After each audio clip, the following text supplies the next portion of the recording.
Thanks. Thanks, everyone, and thanks for the earlier presentation. We're gonna jump to session two. So we've got three presentations. So first presentation is on estimating labor demand using a dynamic framework, evidence from manufacturing firms in Kenya, which AIU is going to give the presentation for us. And just in terms of a brief on AIU, he is an experienced economics professional with more than a decade of teaching and research, holds a master's degree in economics, and currently pursuing a PhD as well in economics at Addis Ababa. Please proceed. Thanks. Thank you very much for your kind introduction, and thank you very much for participants to be here. Mine is on estimating labor demand using a dynamic framework, more or less micro or firm level analysis. It's work in progress. So in the next few minutes, I'll try to go through these important points. We'll have introduction, basic research questions that we raise in this paper, the motivation behind addressing these questions, and I will explain more on the data, the nature of the data, empirical methodology, and focusing on findings, conclusion, and policy recommendations. So Ethiopia government has generally implemented various structural reform policies for over the last 2 decades, and a full industrial development strategy was implemented around 2000 with the aim of attracting FDI as a core of industrialization for the country.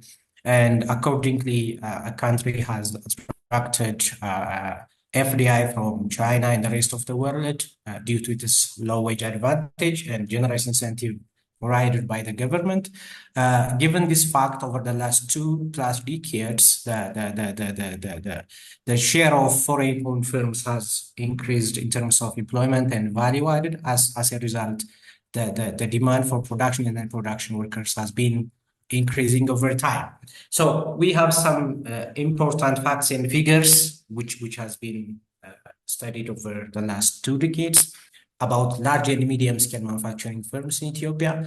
Number one, they are more or less focusing on capital investment. Capital is the main driver of TFP, and we can see diverse productivity within the Ethiopian manufacturing firms. There are high productivity firms and low productivity firms according to the study done by Police Study Institute in 2020. And the other important nature of manufacturing firms in Ethiopia is they are more or less highly import intensive in nature, and 65+% of firms are dependent on imported inputs, and foreign firms are highly dependent on imported inputs. That's why there is a weak linkage between foreign-owned firms and local firms in Ethiopia. And surprisingly, only 5% of firms, large and medium-scale manufacturing firms, participated in export. And in terms of employment creation, the large and medium-scale manufacturing firms creates close to 20% of the employment. And the other basic characteristics of manufacturing firms in Ethiopia, based on the data we have, is there is a risk of losing wage productivity growth balance. In a sense, the growth of labor productivity is lower than the growth of wage productivity over the last 2 decades.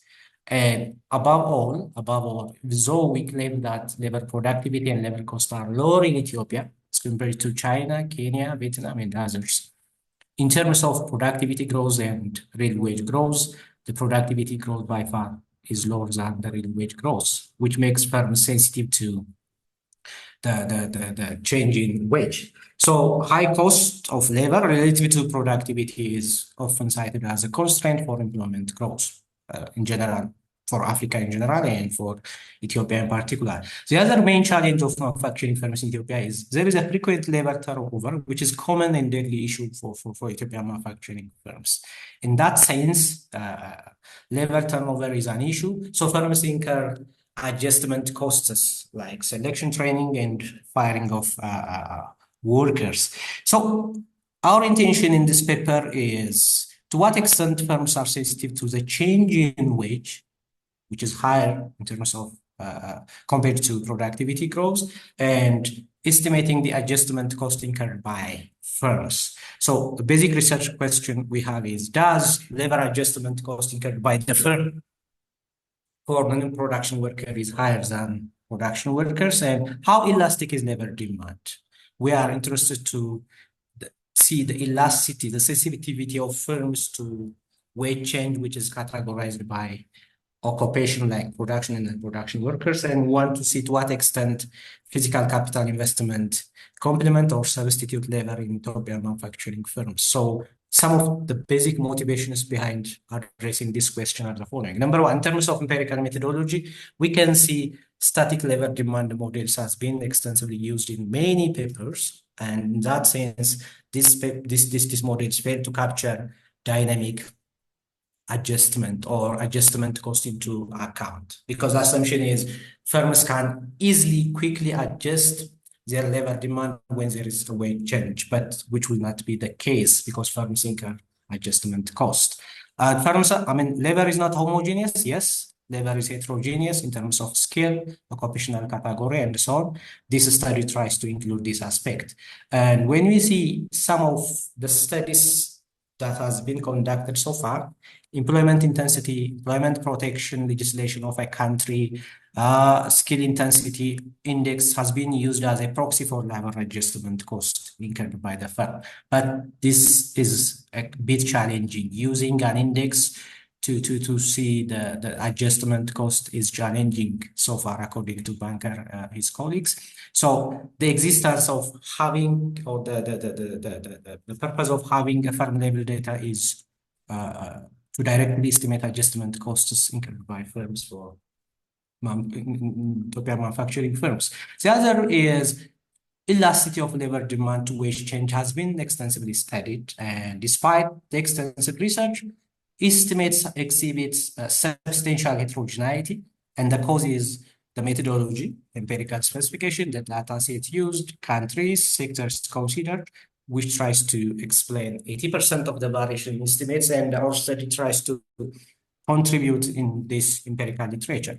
And the other is we try to exploit previous studies, and they try to assume that wage is exogenous for individual firms, which is a perfectly competitive market-like assumption. So we don't want to assume wages exogenous in our case. So we try to use our data and check whether wage exogeneity works in this phenomena. And we are also trying to see the relationship between capital and labor. So our intention here is that we are trying to quantitatively estimate labor demand for production and production workers. And this study contributes a lot for the literature. Number one, in terms of estimating wage elasticity, which is important for labor market analysis and workforce planning.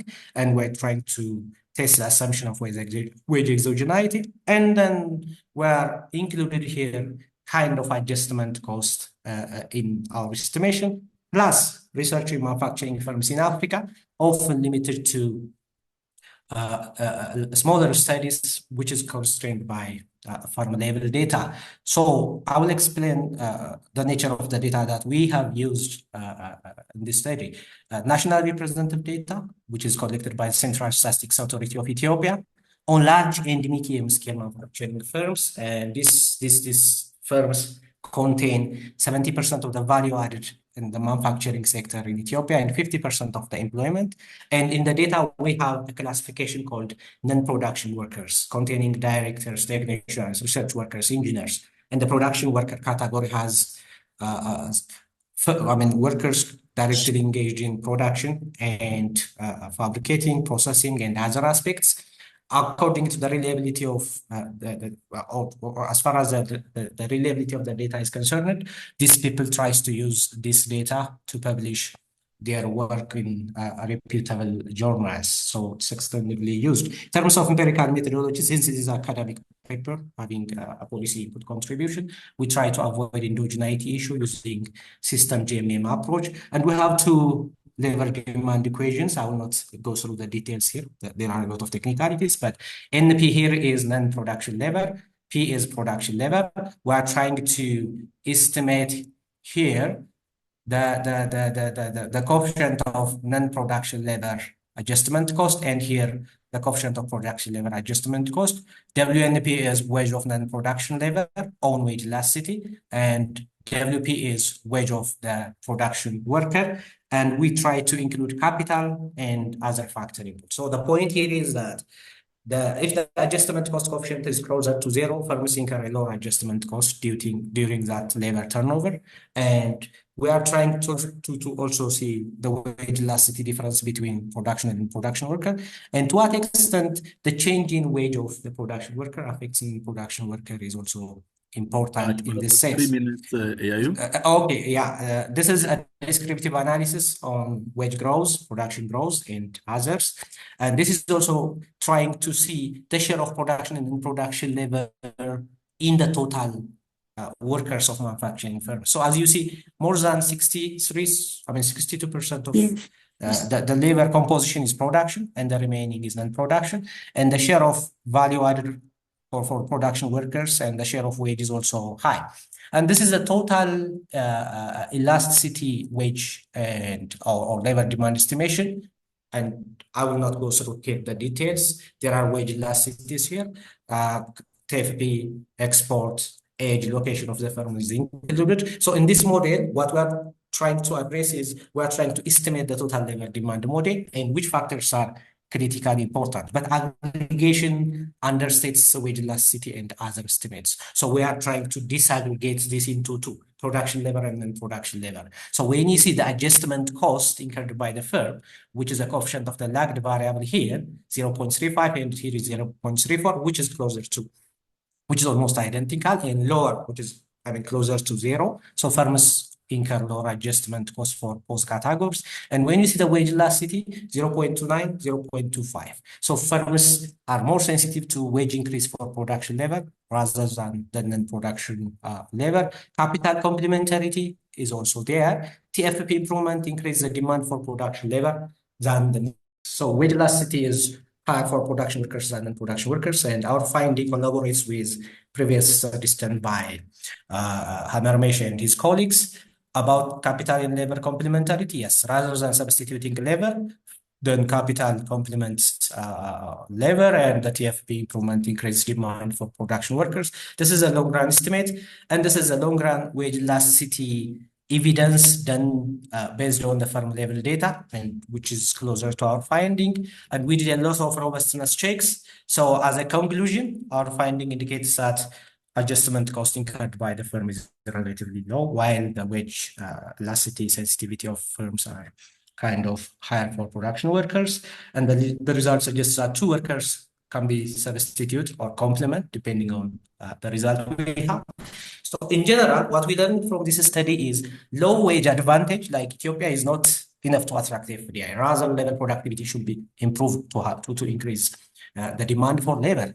And understanding labor adjustment cost is important for policymakers. Why? Because they can design interventions to improve labor skills. Policymakers must be mindful of the potential negative impact of policies that raise labor costs. For instance, in Ethiopia, we are trying to introduce a minimum wage legislation. So government should try to be cautious on wage elasticity of firms accordingly. Yes, occupational-based classification is important, and strengthening labor or cooperation between higher institutions like universities and technical vocational institutions and in the industry is important to improve labor productivity. Thank you very much. Thank you very much. Right. Thank you very much, AIU, for that great presentation and some quite insightful findings and policy implications at the back end, which appear to be quite targeted. Thank you very much for that. We're going to move over to the next presentation by Idrissa on institutional quality, human capital, and structural transformation in sub-Saharan Africa. As you are prepping up the presentation, brief intro for Dr. Idrissa, Assistant Professor of Development Economics at the Thomas Sankara University. Thank you very much for giving me the opportunity to present this paper on institutional quality, human capital, and structural transformation in sub-Saharan Africa. So as you know, structural transformation is important for economic development since the work of Lewis, Kuznets, and today Daniel Rodriguez and his co-authors, because structural transformation is an opportunity to create decent jobs, to also reduce poverty, and also to increase the overall population living standards. Okay, so although structural transformation is important, its level is low in sub-Saharan Africa, and Daniel Rodriguez has indicated that there is even industrialization in developing countries, including sub-Saharan African countries. So at the same time, education also is still also low, although significant efforts have been done recently, but many countries still don't. Many countries have not obtained universal primary education. Okay, and also in many countries, access to secondary education is also still low, less than 50%. And more importantly, tertiary education remain the least accessible in the regions, with around 10%. So regarding life expectancy, which measure other dimension of human capital development, it has increased from 52 years to 62 years over the period 2002 to 2022. Institutional quality also has the same trends. Although it has increased, there is still much to do regarding institutional development, because many countries in the region are still facing high level of corruption. Political stability and violence is also a problem in the Sahel regions, in Ethiopia, in Sudan. So institutional quality globally is poor. So there's still important effort to do. So our paper intends to analyze the direct effects of institutional quality on structural transformation. Although many people have shown that, including North Williamson and Asimoglu, they indicated that institutional quality foster structural transformation. But the main issue that we don't know, at least theoretically, that which form, which dimension of institutional quality matter most. It is more conducive to. So although North and Williamson indicated that institutional quality has an important role in economic growth, there is a lack of work on the types of form or institutions that are more conducive to structural transformation in a particular context, okay, particularly in sub-Saharan Africa. And this is an empirical, it's an empirical question.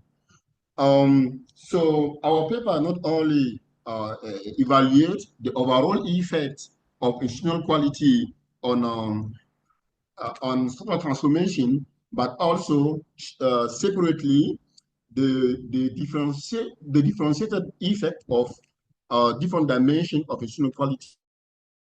And in addition to that, we also analyze the role of human capital on structural transformation in in Southern Africa. And thirdly, we also analyzed the role of the interactive effects of both institutional quality and human capital development on structural transformation. So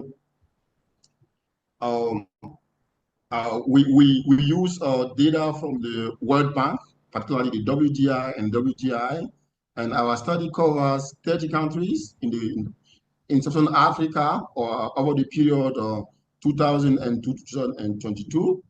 And we use the two-step system GMM to not only account for indigeneity of it's okay. In the table 4 we have shown that institutional quality foster transformation, but also different dimension of institutional quality affects transformation, particularly rule of law is the most important dimension. Also, government effectiveness, regulatory quality, and voice and accountability also as shown to be important dimension of structural transformation of institutional quality that affect structural transformation. In this table, we saw that human capital has a positive effect, and also institutional quality also has an important effect, and so is the interactive effects between the two indicators. And control of corruption, government effectiveness, and regulatory quality are the most important dimension with which interaction with human capital have most significant effects on structural transformation. So regarding rule of law, strong institution countries investment, encouraging capital accumulation and innovation. So, for example, farmers and entrepreneurs have more incentives to invest in productive financing, technologies, and activities which can foster transformation. Regarding control of corruption reduces economic distortions and encourages the emergence of a dynamic private sector.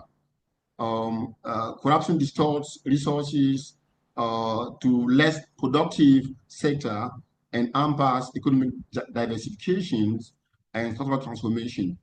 Regulatory quality also has been shown to be good for structural transformation because our strong institution foster public investment in infrastructure, improving trade and integration of economic players into global value chains.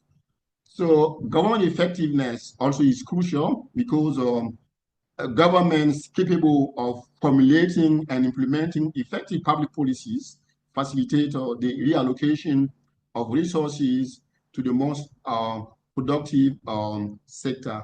So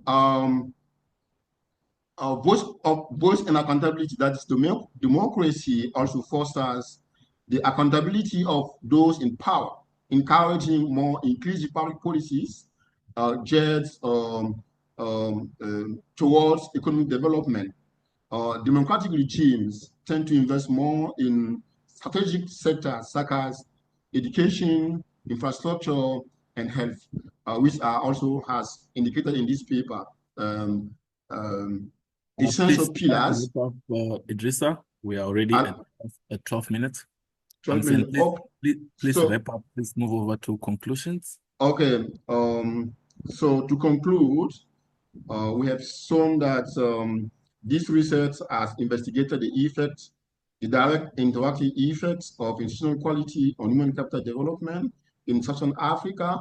The results show that structural transformation, the institutional quality and human capital both separately foster total transformation, and also when they are interacted, they significantly increase the effects on total transformation in Africa. So the result suggests that policymakers should improve not only overall institutional quality, but also specifically rule of law, government effectiveness, regulatory quality, at least to foster transformation. And they also invest in human capital development, both education and health. Thank you for your attention. And sorry for taking more time than requested. All right, thanks, Idrissa, for your presentation on institutional quality, human capital, and structural transformation in Southern Africa. The next presentation has got two presenters, so we exactly just at about 15 minutes. The next presentation is looking at financial inclusion and entrepreneurial, the willingness of youth in Nigeria, which will be presented by Oluwaseni and Chogwimieka. In terms of a brief on both of them, Oluwaseni is a researcher and a development professional with a strong focus on financial inclusion. And Chomweka is an economist with an extensive expertise in research, policy, and advisory work. Please go ahead. Good afternoon, everyone. I'm Oluwaseun Blessing Adetutu, and I am here with my co-author, Dr. Chukwuemeka Oyemadu, and we'll be presenting on the financial inclusion and entrepreneurial willingness of youth in Nigeria. And this is in the concept of the Nigerians' Industrial Development Plan. So the Nigeria's Industrial Development Plan, which aims to drive industrial growth through youth entrepreneurship, and yet financial inclusion remains a major barrier in the current space of the industrial process in Nigeria. And despite the strong entrepreneurial spirit of among Nigerian youths, financial inclusion remains a major obstacle to their participation in industrial development. And this is majorly due to limited access to bank accounts, credits, the level of financial literacy, and insurance coverage, which has so far hindered youth-led industrial ventures. This study employs an error correction model to examine the relationship between youth entrepreneurial willingness and several financial inclusion factors. Financial inclusion, which is significantly very impactful on entrepreneurship startup rates in both the long and the short run, which has further reinforced the need for sustainable financial policies that are crucial to maintaining positive startup dynamics over time. And with this research, in order to align with the Nigeria's Industrial Development Plan's goal, which is to expand industrial processes and job creation in the country, the study recommends that expanding financial access, strengthening digital banking infrastructure, enhancing financial literacy, and also introducing targeted policies. And of course, improving insurance schemes would support the Nigeria's Industrial Development Plan goal, which will further expand the Nigerian economy in the long run. Okay, so a brief introduction. Financial inclusion is a key enabler. I mean, this is according to the World Bank in 2021, according to the World Bank report. Financial inclusion is a key enabler to reducing poverty and also boosting prosperity. And as of 2023, about 26% of Nigerian adults are still financially excluded, with a significant portion of this demographic being youth and women. And entrepreneurship, on the other hand, among Nigerian youth is a vital area of focus, given its potential to drive economic growth and job creation in Nigeria. And this is mainly because Nigeria has a youthful population with over 60% of its population under 25. And this poses huge and enormous economic growth benefits to the Nigerian nation. Yeah, although literature is drive on its requisite factors that drive industrialization for developing economies, Nigeria, which is characterized by a large youthful population, what is often not seen in literature is how youth entrepreneurial willingness can contribute to the industrial process. And during our research, we discovered that there are little or no research conducted in the area of the entrepreneurial willingness of youth in Nigeria and how it can contribute to economic growth. We found evidence of this research in some countries, including Mali, and that sprouted the need for us to embark on this research. The Nigerian Industrial Development Plan and the National Development Plan 2021-2025 emphasize that youth-led entrepreneurship is essential for economic diversification and job creation. So these are the two major areas that have been highlighted in the Industrial Development Plan for Nigeria, economic diversification and job creation. However, based on our research, we discovered that limited access to credits, low financial literacy, weak digital banking adoption also hinders youth participation in industrialization process. So what problem are we trying to solve? The question is, what drives youth entrepreneurial willingness in Nigeria? And so in this paper, abstracting from the literature on youth entrepreneurial willingness, interrogates several produce for financial inclusion as a key determinant for youth entrepreneurial willingness or youth entrepreneurial spirit.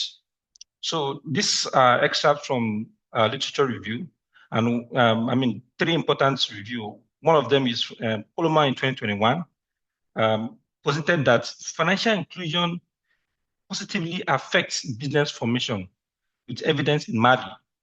According to Ajide and Ibekwa, among others, in 2020 and 2021, they also posited that access to credit increases entrepreneurial activities. And according to the Global Entrepreneurship Monitor, countries with higher financial inclusion rates report greater business creation. And so the purpose of, the research, which is to see the impact that full financial inclusion would have on the entrepreneurial willingness of youth in Nigeria. We looked at evidences from different countries and evidences from previous research. And according to this one in Mali, there's evidence that adequate financial inclusion strategies can positively affect business formation. So our theoretical framework is based on the unified theory of acceptance and the use of technology. And this actually explains how youth adopt and use financial services. We have other supporting theories, but the framework especially highlights factors such as the performance expectancy theory, which stipulates youth belief in financial services and how it helps their businesses and how they will use them. There's the effort expectancy, which indicates that if services are easy to access, more youth will engage with them. The other theory is the social influence theory, which states that peers, family, and mentor impact financial service adoption by young people. And the last theory, which we looked at, is the facilitating conditions, which stipulates that infrastructure and policies determine how easily youth can access financial tools. So we have 5 research objectives. The first one is to evaluate the impact of financial access on youth-led industrial startups. Secondly, is to assess credit accessibility for youth entrepreneurs under the Nigeria's financial policies. Thirdly, is to analyze the role of financial literacy in youth participation in industrialization. The fourth objective is to examine the adoption of digital banking and its role in expanding industrial financing for youth. And then the last objective is to identify regulatory gaps and policy gaps as well, which hinder financial access for young entrepreneurs in industrial sectors. We have identified some significance of this study, and a major part of it is to government and policymakers, and that this provides empirical evidence to shape targeted financial inclusion policies to incentivize youth entrepreneurial uptake.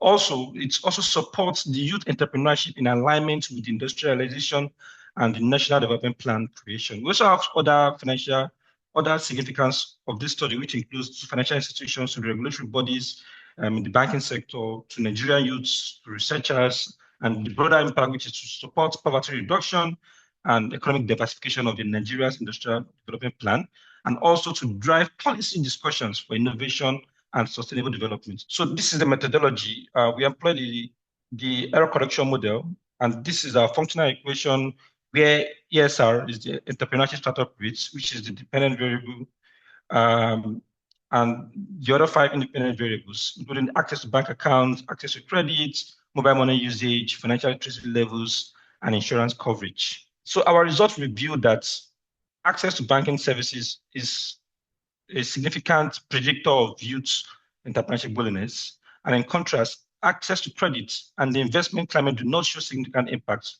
While financial literacy level is negatively associated with entrepreneurial willingness, the model has a strong explanatory power and is statistically significant.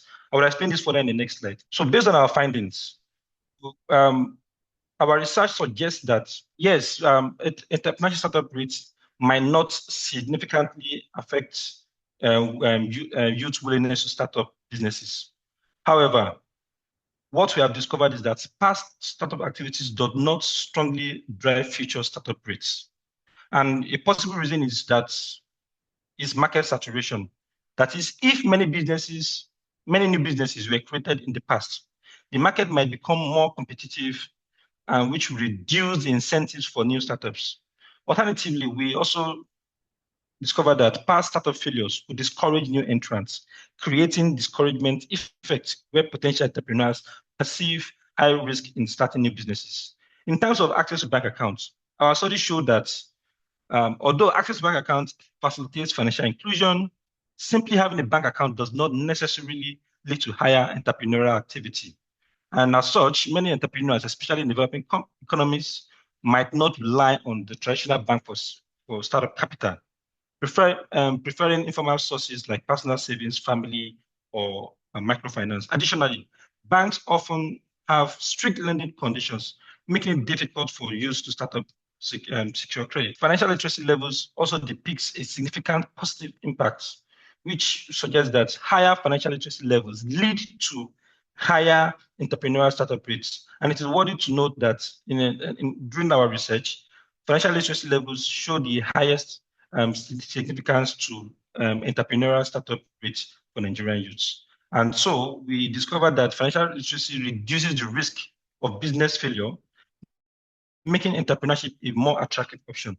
Entrepreneurs with financial knowledge are more likely to explore diverse financing options beyond traditional banks. Result also aligns with the global evidence that financial literacy plays a crucial role in business creation and sustainability. So in conclusion, financial inclusion significantly influences youth entrepreneurship and industrialization in Nigeria. Our findings also saw that expanding bank account access and expanding mobile money usage will drive youth-led industrial startups. Based on our findings, we discovered that reforming credit policies and improving financial literacy training will also enhance effectiveness of the startup terrain of the Nigerian youths.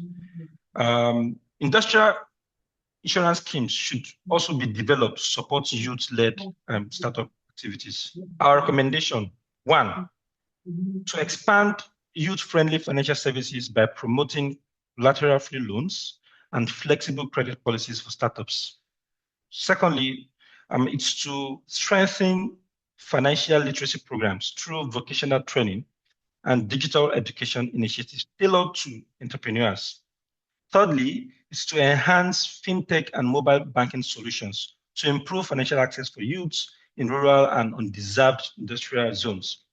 The fourth recommendation is to develop targeted industrial financing policies that prioritize youth-led enterprises within Nigeria's industrial development strategy. And lastly, it's to simplify regulatory processes to enable easier business registration, access to government industrial grants, and to also integrate into the industrial supply chain. Thank you, and over. Thank you very much, Oluwaseun, for the presentation. Thank you very much to the three presenters for session 2. Good afternoon, everyone, and good morning to Amir. Amir, there were some crossed wires, but we're glad that you're able to join us this afternoon for this session and able to give your insights into one of the key issues that are impacting on Africa. We've had already some presentations pointing to the threats of climate change and the impact on economic development. Some of that stems from the geographical issues and how we're thinking about economic development in that way. So your input is most welcome.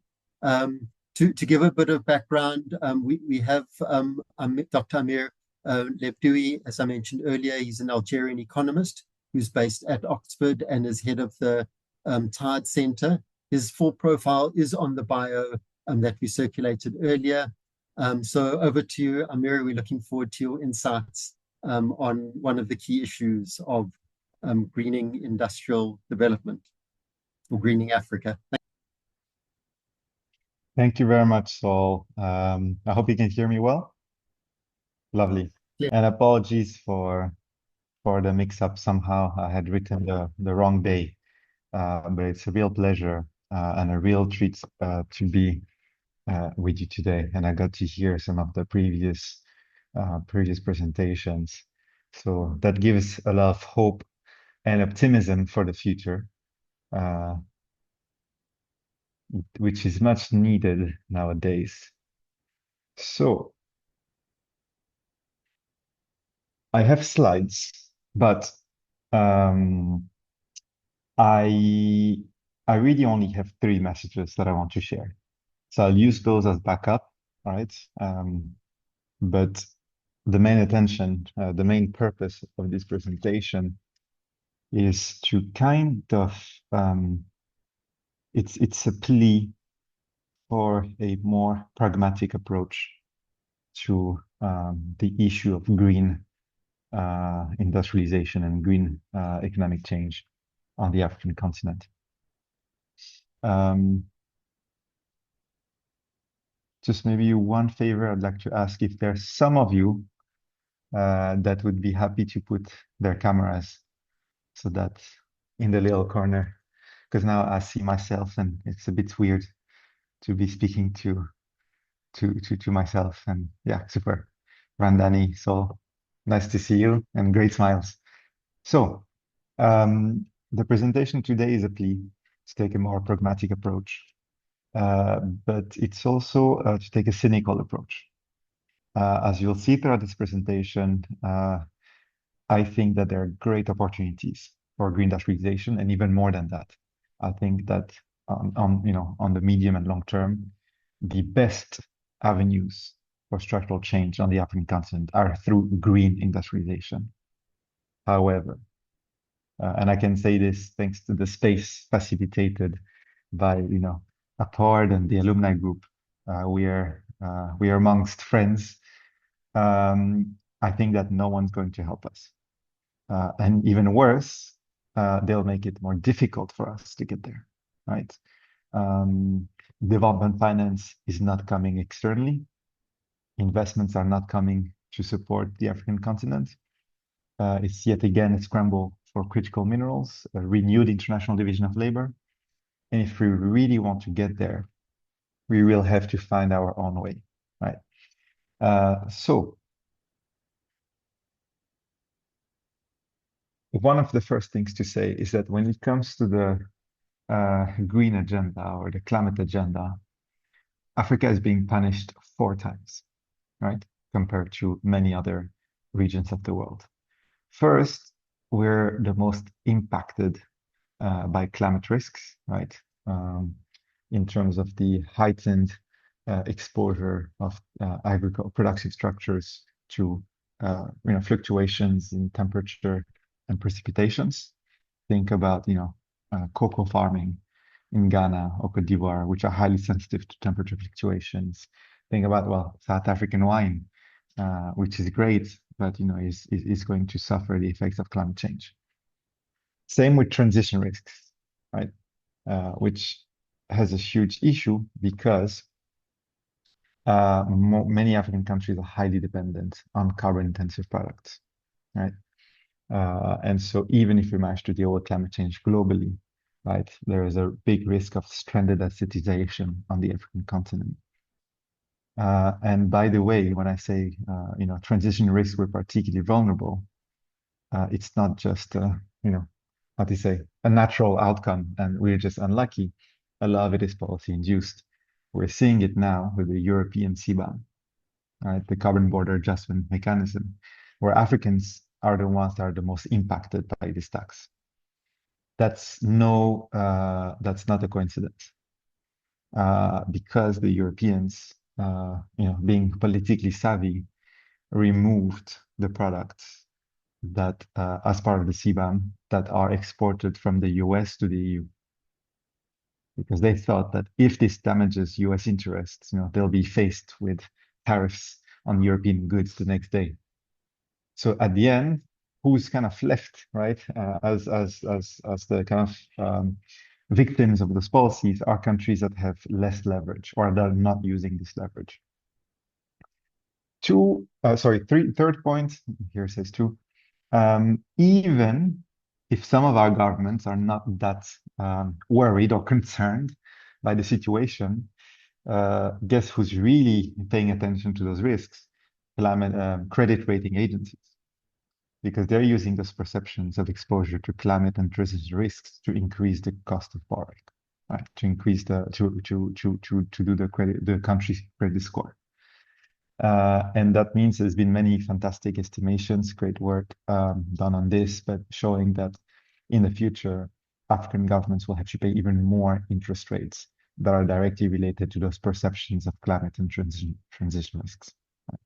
So this, of course, will constrain fiscal space and increase cost of capital for businesses. And then the issue is, in other countries, in other regions of the world, when they think about decarbonization, which is a word we should fight hard, right? Because the concept in itself is quite problematic, not least in the sense that it doesn't really apply to the African continent, right? Because the levels of carbonization are not that high. So our challenge is one of energy expansion, which ideally should be clean, ideally, right? But decarbonization doesn't quite apply in this context. But in other countries, it's really about, changing the energy source from, the metrics from one source to the other. But in the African continent, a lot of it is increasing energy consumption, right, through this process to make sure that the millions of people that don't have access to electricity have it.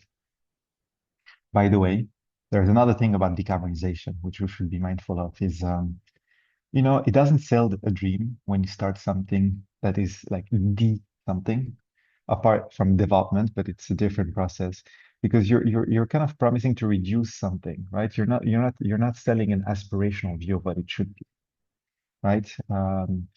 I think Sol in particular uses a lot greening structural change, right? Where you kind of have this positive, a direction to it. And this is something we should really work hard on, all of us, because discourse needs to change. People should want it, and people should not feel that this is a European agenda imposed on them, because that's absolutely crazy. I mean, those countries that are now talking about sustainability have been the worst, right, in terms of causing climate change. On the African continent, I mean, historically, theologically, culturally, there are a lot more conceptions of prosperity that are in harmony with nature. So how come now we're being lectured, right, in terms of how to do the decarbonization or green bit? But as a result, you have a counter reaction, say, oh, this is a Western agenda. But it shouldn't be the case, right? It should be our agenda, and we should be the ones imposing environmental regulations on others. right, in terms of trade. Anyways, just a provocative thought, but just to say that, you know, there's no reason for Africans to always be on the reactive side, right? To have to respond to those new measures, to have to respond to new standards, and not set it ourselves based on our needs. So then I have 3 myths to share in this backdrop, right? We're facing a difficult situation. Clearly, greening structural change is as imperative as ever. But there are several myths that we need to navigate. First is the idea that global decarbonization benefits everyone and facilitates green industrialization in Africa. It's true that, and I think I won't detail this much because I think you're quite all knowledgeable about this, but of course there are many opportunities, right, to bring together sustainability and green transformation. The green windows of opportunities, all the manufacturing part around renewable energy technologies, the advent of cyber physical system, things like AI, which require a lot of electricity. So if you know, you need to be able to have a cheap and clean energy source to attract, right, to adopt state-of-the-art industrialization. But these opportunities have been highly consolidated and captured.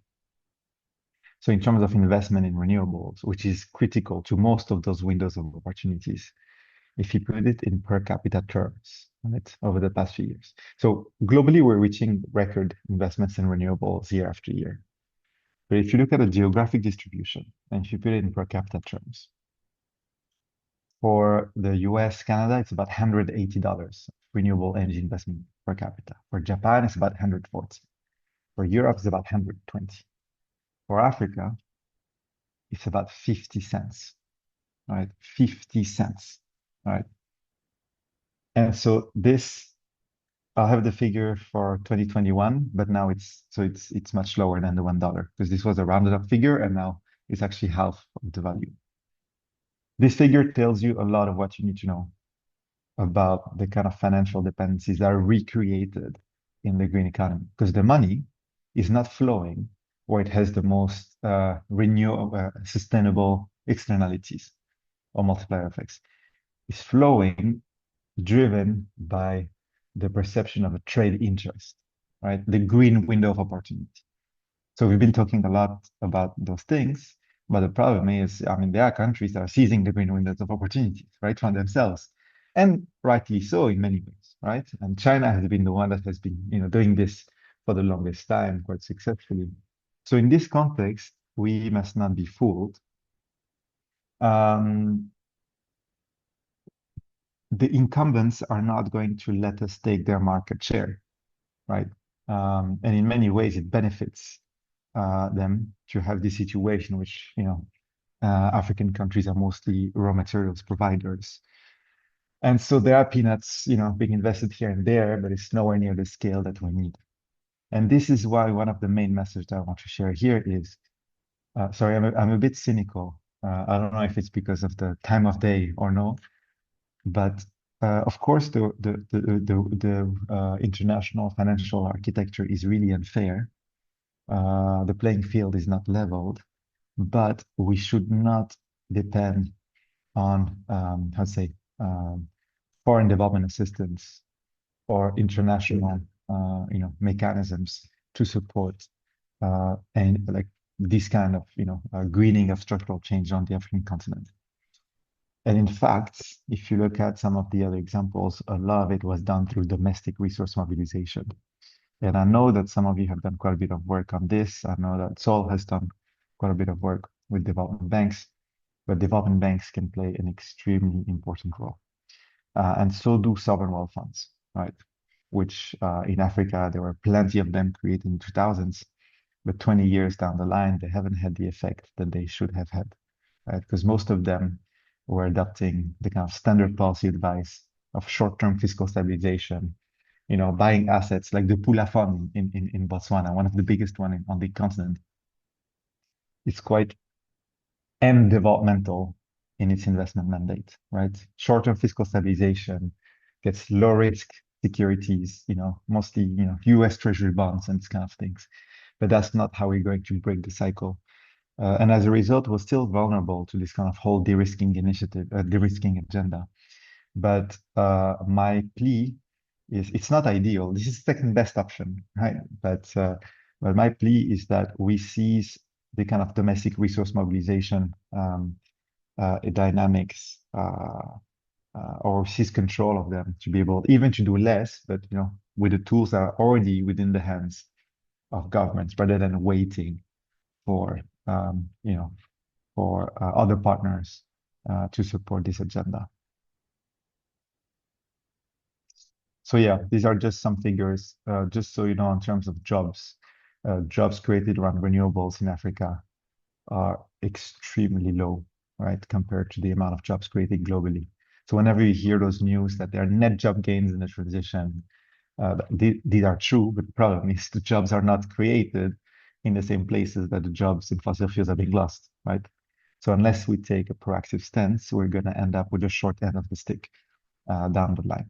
So this was all to say that under the green economy, as things stand, we are pretty, we are not well placed, right? So the status quo will not only leave people behind, but push people further behind. And that's why we need to engage and we need a proactive stance. And this is something that can be learned from the heterodox literature, right? Dynamic comparative advantages are not, they're not natural. They're not, static. They're not set in stone.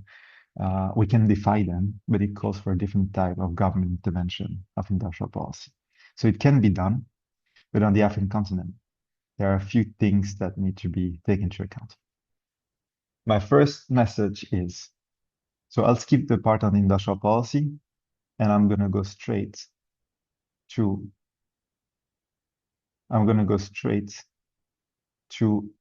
the regional coordination dynamic. So there is a glass ceiling of what can be achieved in terms of greening structural change on the African continent at the national level, right? Countries are just too small, even the big ones, right? South Africa, Nigeria. I see you as I see the immediate reaction, but they're just too small, right, on their own to be able to to be able to punch far above their weights and compete internationally. This is why coordination is so important, and in a way, it's a prisoner's dilemma, right? Because we all see industrial policy has been always conceived at the national level. It's a nationalist agenda, right? But if we only think about our national gains, you actually miss out on collective gains regionally. And there are ways to have coordination, which would really enable to develop strong regional supply chains, right? And when you look at the assets for green supply chains, they're spread across the continent in an almost divine way, from where you find the critical minerals and different types of critical minerals all over the continent, from where you have the proximity to trade routes, from where you have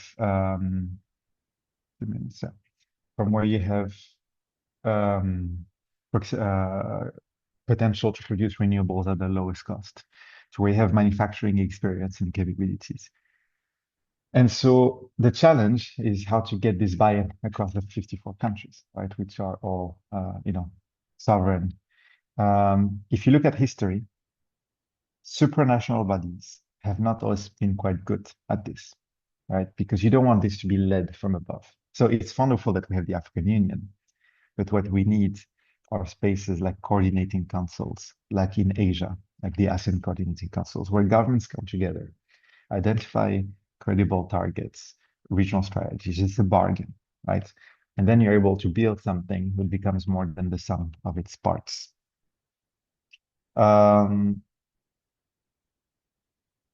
So I'm just going to end there. The takeaways being that greening structural change more than ever is not an ecological agenda, at least not alone.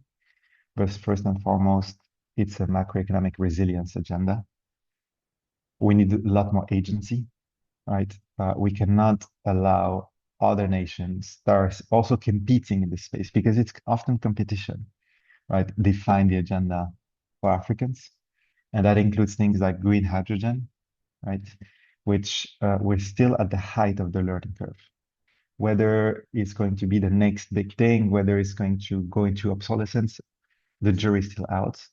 But this is why we cannot take on the first mover disadvantage, right? And for countries like Namibia, like others, where the government is considering external borrowing to finance those projects is quite dangerous. 3, we need to define green in the African context.